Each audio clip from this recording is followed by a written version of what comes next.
여러분들이 지금까지 성장하면서 여러분들 가르친 선생님들이 많이 있을 것입니다. 누가 가장 기억납니까? 저는 그 선생님 중에 딱 네 분이 기억나는데, 저의 신앙을 정말 잘 지도해 주셨던 우리 백영철 목사님, 그분이 목사님이면서 한편으로는 저희를 신앙으로 잘 양육해 준 선생 아니겠습니까? 그리고 이제 제가 싫어했던 수학 과목인데 수학을 잘 못했는데도 불구하고 수학 선생님 상당히 좋아하게 됐어요. 박영수 선생님인데, 그 선생님한테 제가 도전받는 것이 뭐냐면, 그분은 연필을 꼭 여기다 꽂고 다니 이렇게. 그 멋인가 봐요. 참 멋있게 보였어요. 그리고 때로는 수학 선생님이 여기다 딱 꽂고 다니 이렇게 연필을. 그래서 참 멋있게 보였어요. 그런데 이제 그분이 어느 날 제가 이제 탁구 선수를 좀 했거든요. 주일학 초등학교부터 중학교 2학년까지 탁구실 옆에가 이제 음악 강당이 있었는데, 음악 강당에서 뽕짝을 막 치는 거예요, 피아노로.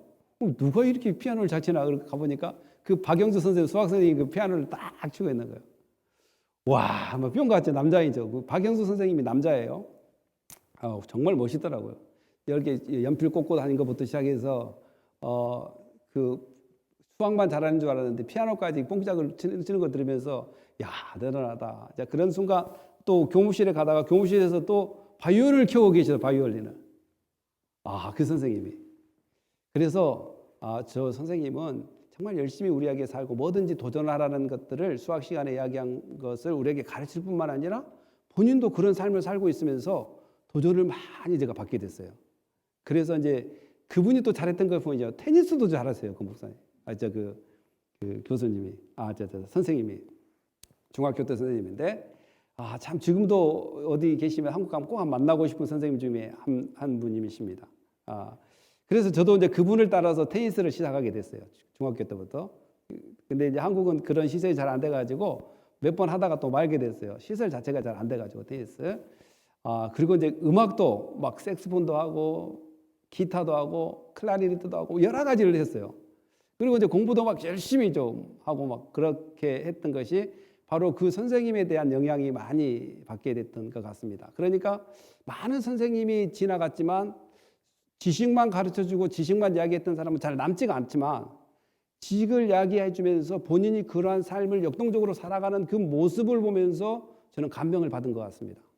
그런데 오늘도 마찬가지로 그 로마서 2장 오늘 본문에도 이스라엘 백성들이 다 선생 되기를 자초하고 선생으로서의 긍지와 자부심을 갖는 사람들인데, 그런데 그 사람들이 잘한 것이 뭐냐면 잘 가르치는데 자기는 따라하지 않는다는 거예요.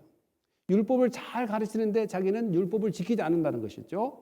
근데 이런 것들을 바울이 이야기를 하는 것입니다. 바울이.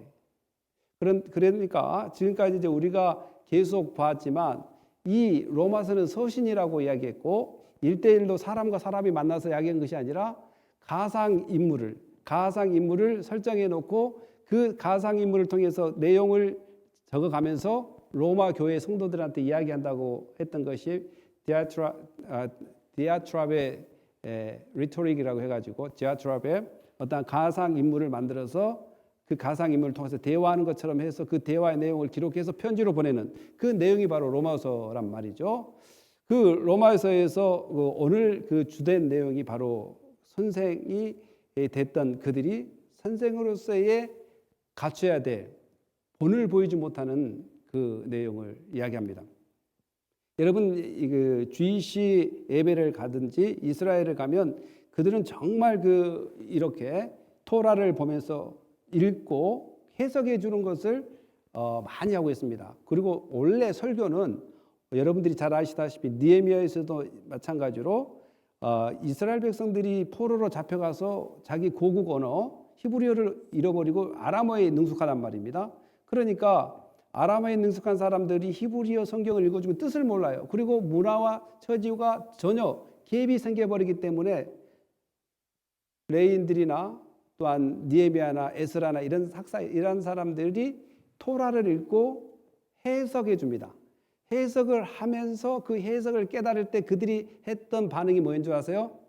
아멘, 아멘 이렇게 반응해서 니에미아에서 8장 7장 읽어보면 나옵니다. 바로 이 설교라는 것은 토라를 읽고 토라의 내용을 설명해주고 오늘날 그 삶을 어떻게 살아가야 되는가를 해주는 것이 설교의 기본 원리입니다.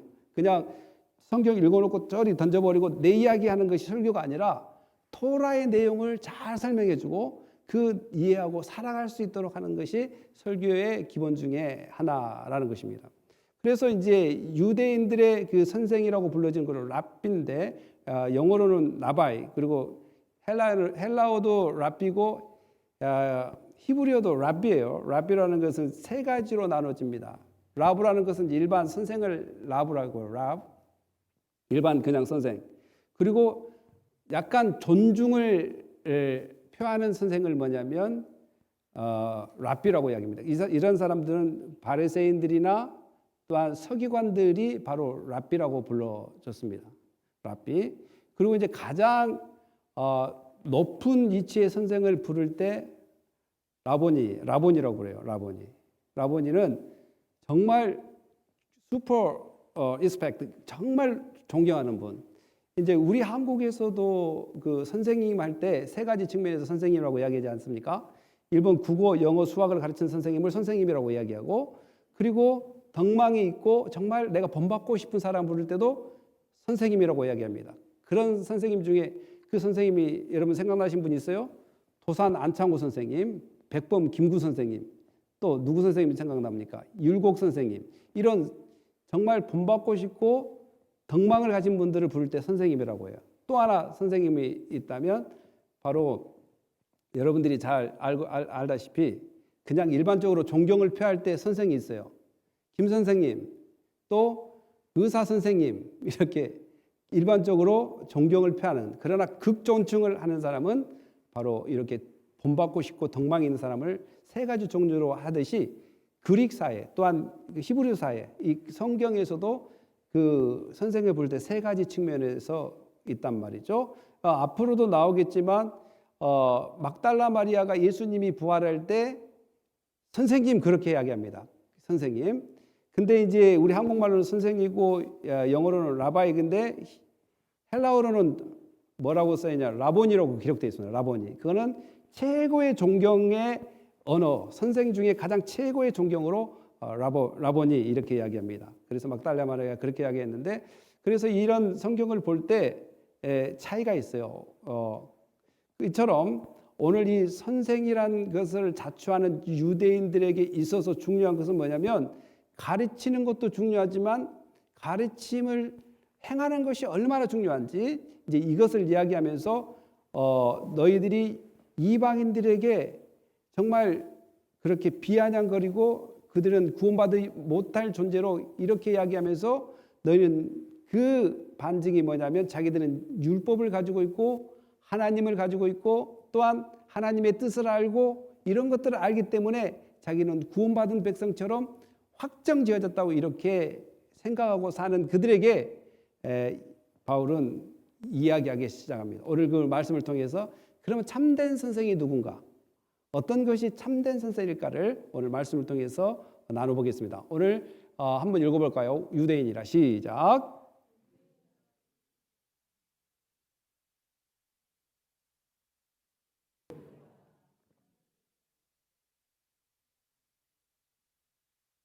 아멘.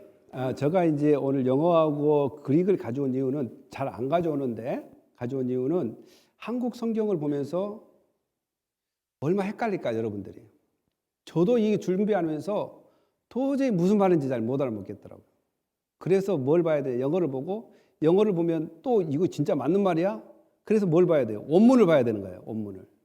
그래서 유대인이라 불리는 내가 이걸 보니까 우리가 평서문처럼 이야기하고 있습니다. 오늘 이 본문 자체가 17절로부터 24절까지는 그냥 한 문장입니다. 한 문장.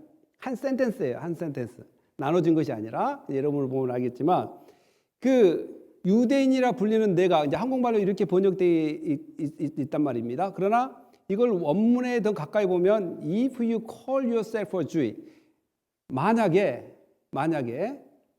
너 스스로 유대인이라고 불러지며 이렇게 이야기하는 거죠.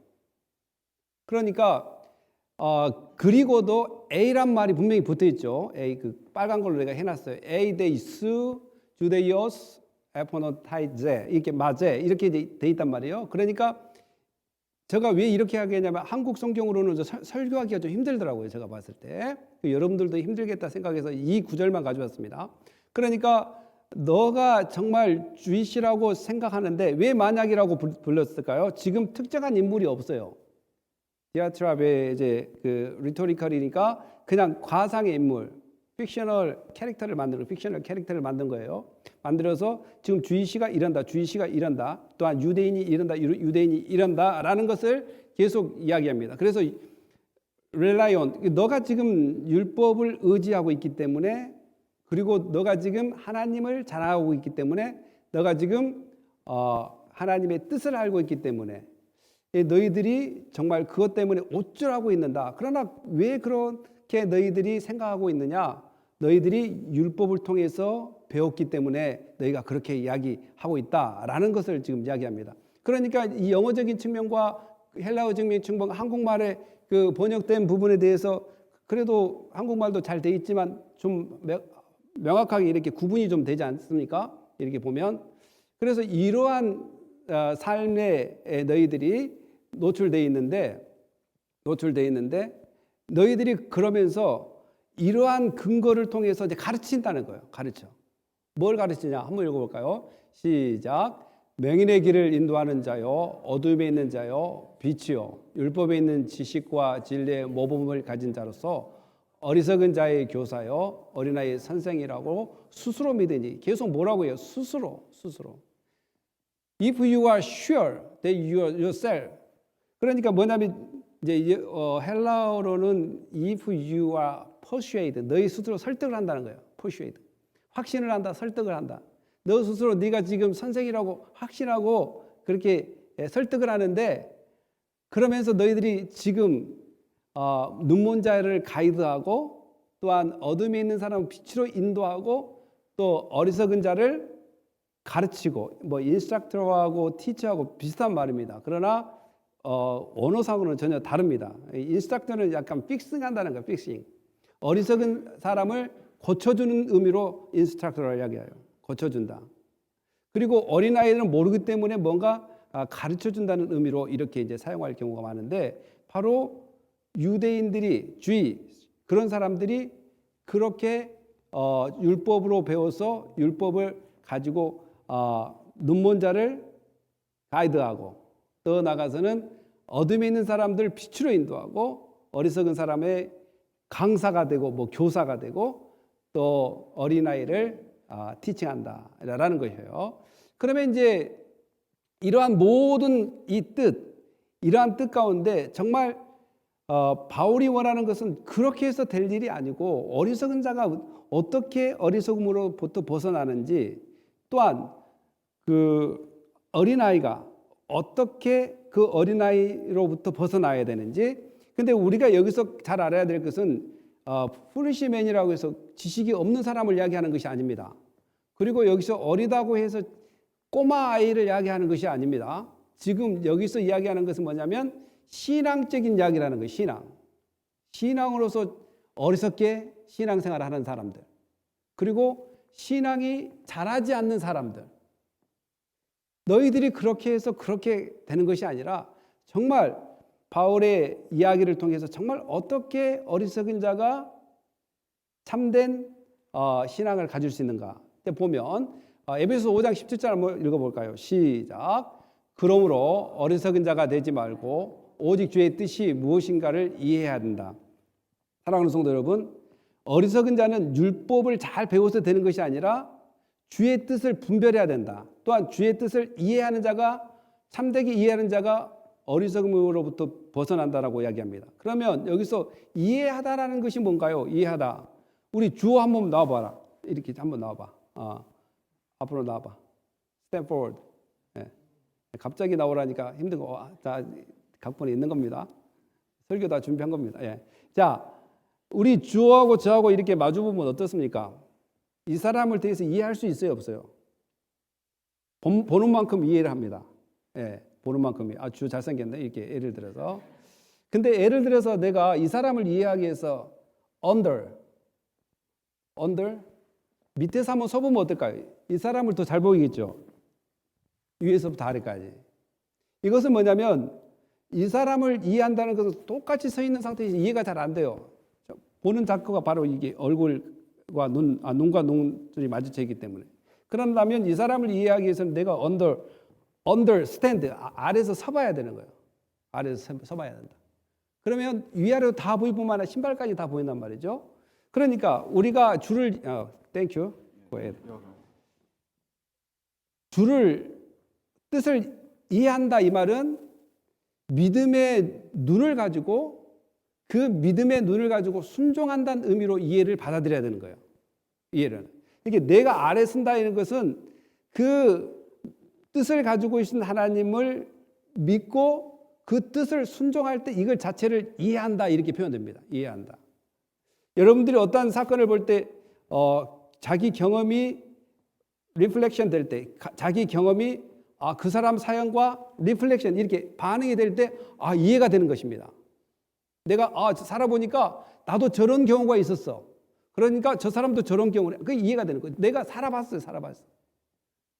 이제 단순히 지식을 아는 것은 이게 랍비들이 잘한다면 정말 바울이 이야기하고 싶은 것은 너희들이 아는 것을 가르친 거고 너희들이 행하지 않는다는 것은 참된 가르침이 아니고 참된 교사로서의 자격이 아니다.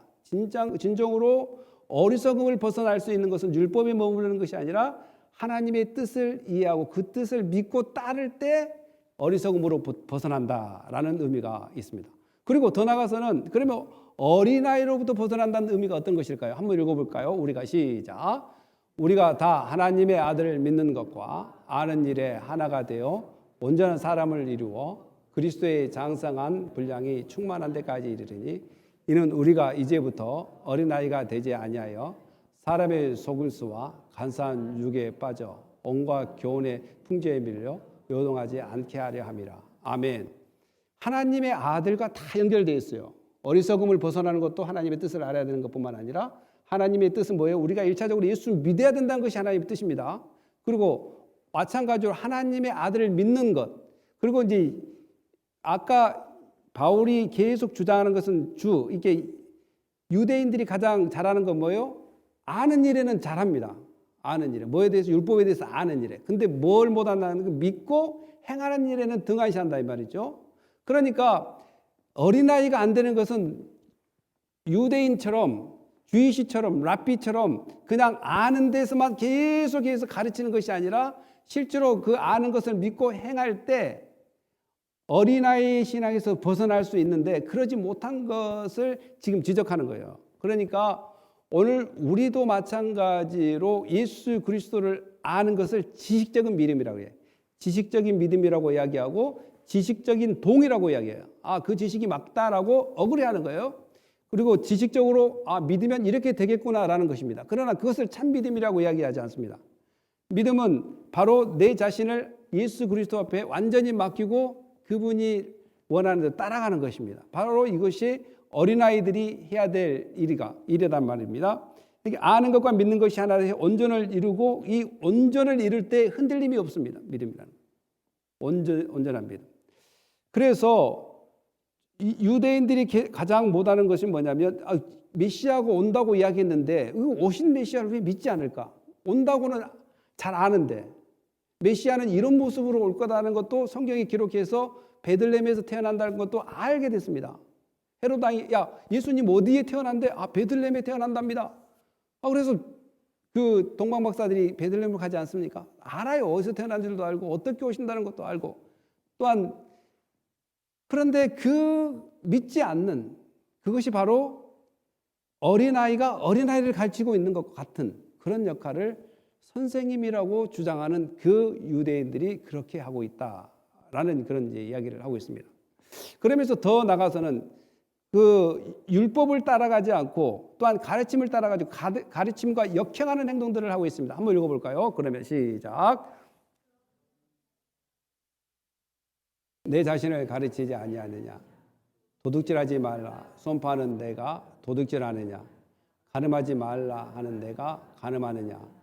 우상을 가증히 여기는 내가 신전 물건을 도둑질하느냐? 율법을 자랑하는 내가 율법을 범함으로 하나님을 욕되게 하느냐? 아멘. 너가 내 자신을 가르치지 않는다는 거예요. 지금 너희들이 율법을 잘 안다고 하지만 남은 가르치면서 자기를 못 가르치는 거죠. 그래서 어떤 분은 이렇게 이야기하더라고요. 왜 하나님께서 눈을 이렇게 앞으로만 보게 만들었을까? 하나는 자기를 보는 눈, 하나는 앞으로 보는 눈, 이렇게 만들었으면 좋지 않을까? 이런 이야기를 하더라고요.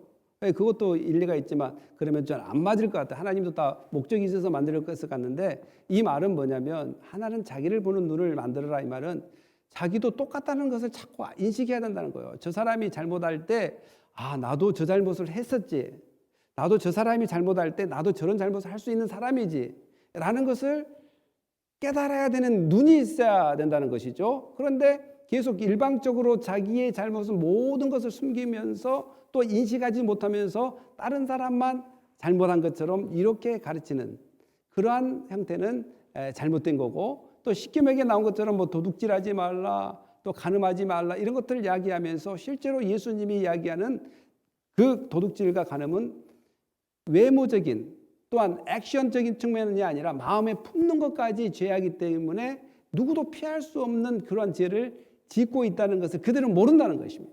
그러나 그들이 만약에 예수를 발견하고 예수를 알게 되면 그것들도 삭삭들이 내가 마음을 품는 것도 죄였구나, 또한 내가 행하지 않는 것도 죄였구나라는 것을 깨달을 텐데, 그런 걸 깨닫지 못하는 그 사람들이 선생이라고 이야기하고 있으니 얼마나 안타까운 이야기겠습니까? 심지어는 우상을 가증히 여기는데, 여러분 신명기 7장 25절에 보면 나와 있어요. 신명기 7장 25절.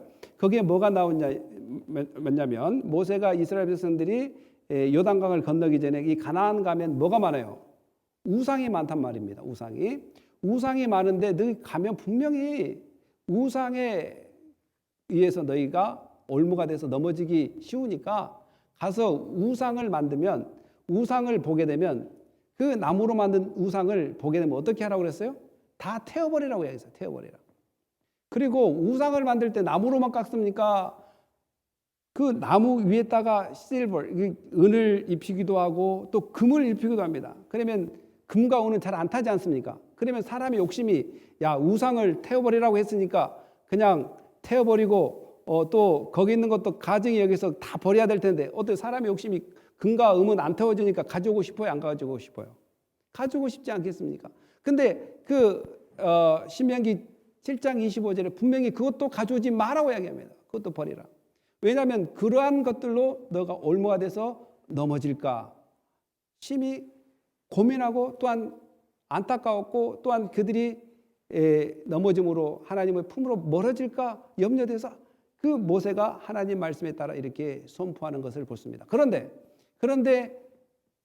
그 이 가르치는 그 유대인들, 랍비들이 신전 물건을 도둑질한다 이 말이에요. 신전 물건. 이것은 템플, 예루살렘 성전 물건이 아니라 이방 지역에 세워진 그러한 지역에 있는 신전에 그 우상에서 나온 금이나 은을 가지고 온다는 것입니다. 그런 것들이 정말 가증한 행동이다라고 이야기합니다.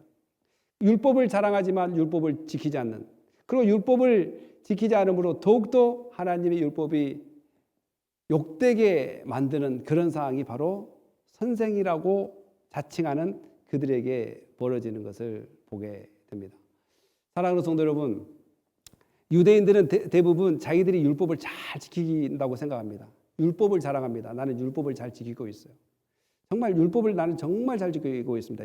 여러분, 이스라엘의 역사학자 조세푸스도 이야기했다시피 그 당시에는 이스라엘 백성들은 자기는 죄가 없다고, 흠이 없고 늘 거룩한 백성이라는 그 이미지가 강하고 죄 없다는 것들을 계속 강조를 합니다. 왜냐하면 그들은 의식적이든 무의식적이든 동물의 제사를 피를 흘리면서 자기 속죄를 하기 때문에, 또 1년에 한 번 대속죄제를 통해서 이렇게 하기 때문에 그들은 뭐 종교가 있든 없든 기독교를 그 당시에 유도교를 믿든 안 믿든 그러한 1년에 한 번씩 있는 대속죄제를 통해서 다 자기들이 죄의 용서함을 다 받았다고 이야기하고 죄가 없다라고 이렇게 생각하는 것이 그 당시의 문화란 말입니다.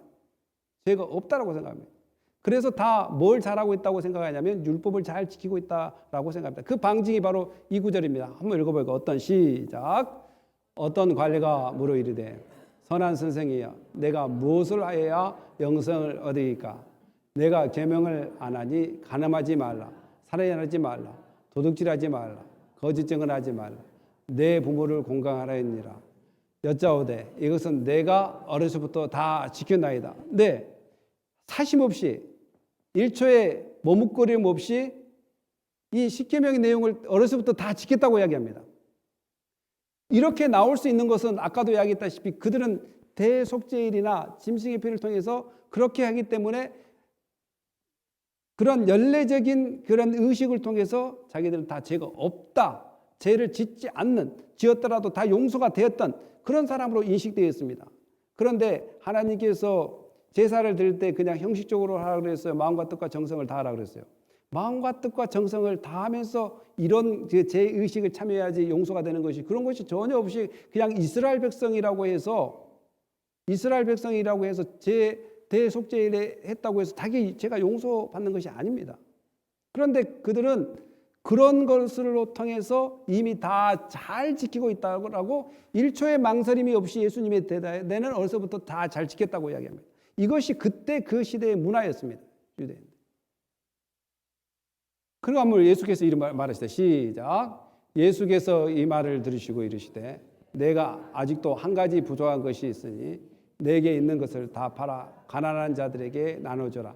그리하면 하늘에서 내게 보화가 있으리라. 그리고 와서 나를 따르라 하시니 그 사람이 큰 부자이므로 이 말을 듣고 심히 근심하더라. 네, 그러니까 듣고 관례적인 행사에 의해서 죄 용서를 받았대, 우리 죄 없대라고 이렇게 했지, 실제로 죄 없는 사람으로서 삶을 살아가지 않고, 즉 예수 그리스도를 따라가지 않는 이런 삶을 통해서 그들이 율법을 잘못 이해하고 있구나, 또 이웃을 사랑하지 않는 모든 것까지 포함돼서 정말 율법을 잘 지키지 못하고 있구나 이라고 깨달아야 되는데, 워낙 그 사회가 그러한 전통적인 풍습과 그런 세레모니 이런 것을 통해서 우리는 이미 속죄일을 통해서 다 죄를 용서받았기 때문에 나는 거룩한 백성이라는 그런 자부심 가운데, 교만한 가운데 살고 있는 것이 그들의 풍습이었기 때문에 그들이 정말 율법을 자랑하지만 지키지 않는 그런 사람으로 전락해서, 그들이 율법을 자랑하지만 지키지 않는다는 것은 곧 하나님을 모독하는 일로 발전하게 됩니다. 또 한 구절 더 보겠습니다. 시작. 기록된 바와 같이 하나님의 이름이 너희 때문에 이방 중에서 모독을 받는도다. 네. 너희들이 율법을 사랑하지만 지키지 않는 결과로 하나님이 모욕을 당한다라는 것입니다. 이 기록된 바는 어디서 이야기했냐면 이사야 52장 5절에 나온 것 다 같이 한번 읽어볼까요? 시작. 그러므로 이제 여호와께서 말씀하시되 내 백성이 까닭 없이 잡혀갔으니 내가 여기서 어떻게 하라? 여호와께서 말씀하시되 그들을 관할할 자들이 떠들며 내 이름을 항상 종이토록 더럽혀도다. 이 이야기는 이스라엘 백성들이 지금 포로로 잡혀갑니다. 그래서 하나님께 분명히 회복시키겠다고 이야기합니다. 여호와께서 말씀하시되 내 백성이 까닭 없이 잡혀갔다. 이 말은 대가 없이 그냥 잡혀간 거예요. 뭐 돈을 주면서 어떠한 보상을 주면서 잡혀간 것이 아니라 그런 보상이나 대가 없이 그냥 바벨론으로 포로로 잡혀갔습니다. 왜 잡혀갔냐? 그들의 죄로 인해서 하나님께서 그 죄의 진노 아래 노아노부로 말미암아 잡혀가게 됩니다. 그러니까 잡혀가서 일어난 일들이 뭐냐면 그 고대 사회에서는 대부분 신의 전쟁입니다. 신의 전쟁. 너희 신이 더 힘이 센지 우리 신이 더 힘이 센지, 바벨론 마르두기랄지 이러한 신이 더 센지, 유대인이 믿는 여호와 하나님이 더 센지. 그러나 그 이스라엘 백성들이 포로로 잡혀갔다는 것은 너희 하나님이 힘이 약해서 우리 신에게 증거하는 거예요. 야, 너희 하나님 정말 볼품없다. 너희 하나님 정말 우리 신에게도 지는 그런 하나님. 너희 하나님 살아계시면 어떻게 너희들이 여기에 포로로 잡혀오냐? 어떻게 너희가 모시고 있는 그 신전, 그 예루살렘 성전이 무너지냐? 이렇게 비아냥거리고 모독을 당한다라는 것입니다. 이 모독의 우선이 어디였냐면 바로 이스라엘 백성들이 하나님과의 관계 가운데 우상을 섬기는 길로 들어섰기 때문에 바로 이 이야기는 그때 이스라엘 백성들이 포로로 잡혀간 시기 이후에 유대인들의 그 율법을 경시하고 지키지 않으면서 마치 율법을 사랑하고 하나님을 사랑한 것처럼 하는 그 이중적인 모습이 바로 이 문제 때문에 모든 사람들로 하여금 하나님이 모독을 당하고 있다라는 의미로 바울은 오늘도 이렇게 설명하고 있습니다. 그러면 한번 읽어볼까요? 예수님이 그 잘못된 선생을 대하는 법, 여러분들도 유익할 것입니다. 이걸 알아놓으면 한번 읽어봅시다. 시작. 서기관들과 바리새인들이 모세의 자리에 앉았으니 그러므로 무엇이든지 그를 말하는 바는 행하고 지키되 그들이 하는 행위는 본받지 말라. 그들은 말만 하고 행하지 아니하며 잔치의 일자리와 해당의 높은 자리와 시장에서 문안받는 것과 사람에게 납비라 칭함을 받는 것을 좋아하느니 그러나 너희는 납비올 칭함을 받지 말라. 너희 선생은 하나요 너희는 다 형제이니라. 또한 지도자라 칭함을 받지 말라. 너희도 지도자는 한 분이신 곧 예수 그리스도라. 아멘. 예수님이 좋은 걸 가르치는데 뭐냐면요, 우리가 고민이 생기잖아요. 저는 우리 목사님 설교를 들으면 좋은데 우리 목사님의 행동을 보면 나 진짜 마음에 안 든다고 이렇게 이야기할 수 있잖아요. 그러겠죠? 근데 예수님이 딱 가르쳐주잖아요. 야, 서기관과 바리새인들이 가르치는 건 괜찮은 거야. 율법에서 나온 거기 때문에. 그런데 그 가르침은 행하라. 너희도 지켜라. 그러나 그들이 행하는 것은 본받지 말라라는 것입니다. 모든 선생이 마찬가지입니다. 목사가 됐든 장로가 됐든 누가 리더에 있는 사람들이 다 실수할 수 있고 잘못할 수 있습니다. 그러나 그들이 가르치는 것이 참 진리고 맞다면 그것은 우리가 순종을 하되 그들이 가르쳐놓고 행하지 않는 것에 대해서는 본받지 마라. 그 목사님이 예를 들어서 이렇게 말하면서 행동 안 한 것 때문에 나까지 안 하면 된다 안 된다? 안 된다는 것이죠. 그 목사님이 예를 들어서 막 설교를 해놓고 그렇게 사십시오 그러면서 자기는 안 사니까 저 목사님이 안 사니까 나도 안 살아. 이것이 아니라 나는 그 말씀대로 살고 목사님이 안 사는 것에 대해서 여러분 본받으려고 하지 마라. 우리의 선생이 누구시기 때문에? 예수 그리스도이기 때문에 그렇습니다. 예수 그리스도가 우리의 참 선생이기 때문에 그 가르침에 순종하면서 나가는 것이 바로 어리석음으로부터 벗어나는 것이고 어린아이로부터 벗어나고 참 선생을 만나는 것입니다.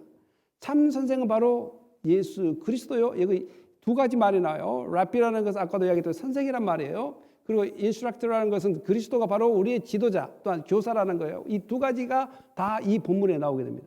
사랑하는 성도 여러분, 여러분들에게 있어서 참 스승이 누굽니까? 제가 아까도 이야기했다시피 교사도 있을 것이고 또한 존경하는 분도 있을 것이고 정말 오늘 그 여인의 말을 한번 볼까요?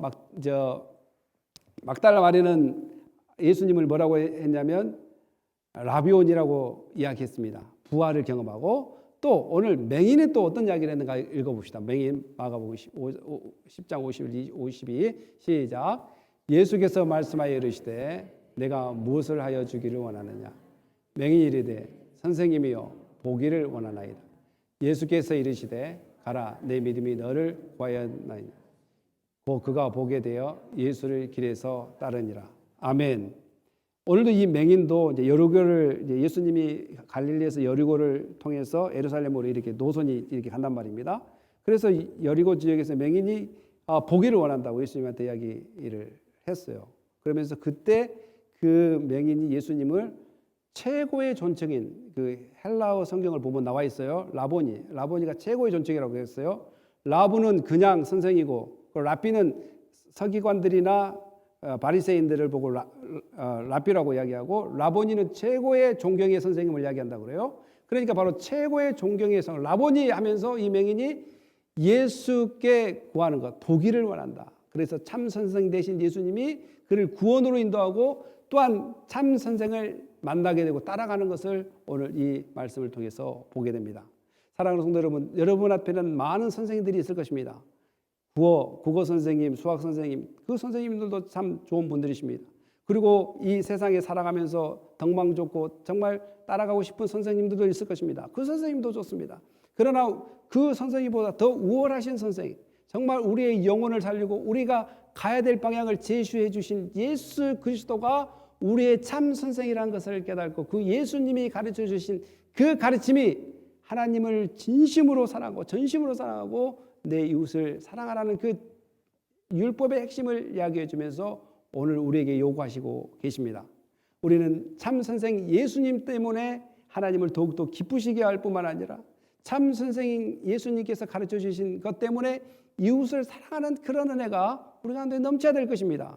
그리고 많은 선생을 두기보다는 여러분들이 성경을 통해서 예수 그리스도를 참 선생으로 생각한다면 사복음서를 통해서 정말 예수님이 어떻게 살아가고 계시는지, 어떻게 제자들을 양육하는지, 또 예수님은 이 인생에 대해서 어떻게 이야기하는지, 또 예수님은 우리의 인생이 어떻게 될 것이라고 이야기하는지를 정말 예수님의 가르침을 철저히 믿고 순종하는 그런 삶을 우리 가운데 살 때 정말 여러분들이 나는 참 선생을 만났다는 기쁨이 넘칠 것입니다.